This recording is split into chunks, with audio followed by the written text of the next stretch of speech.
वफाकी मजहबी अमूर ने वफाकी काबीना से मंजूरी के बाद हज पॉलिसी 2023 का ऐलान कर दिया है, जिसके मुताबिक रवां साल 1,89,210 पाकिस्तानी फरीदा हज की शहादत हासिल करेंगे।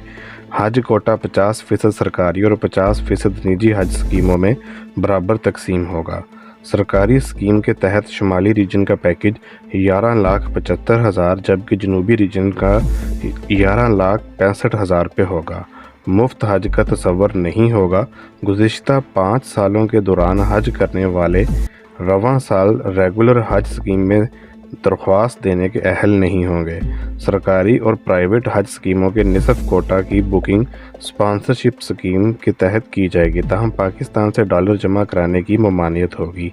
बैरून मुल्क ज़र मुबादला के ज़रिए आने वाली दरख्वास्तों की मंजूरी पहले आइए पहले पाइए की बुनियाद पर दी जाएगी। फाइनेंस डिवीज़न से मंजूरी के बाद हज दरख्वास्तों की वसूली का अमल 16 मार्च से शुरू होगा।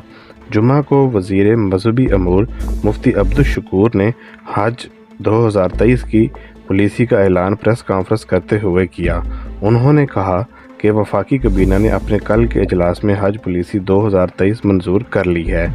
उन्होंने कहा कि अवामी आगाही के लिए बता दूं कि सरकारी हज्जाज से सिर्फ इतने ही हज अखराजात वसूल किए जाते हैं जितनी रकम इनकी सहूलियात पर खर्च होती है।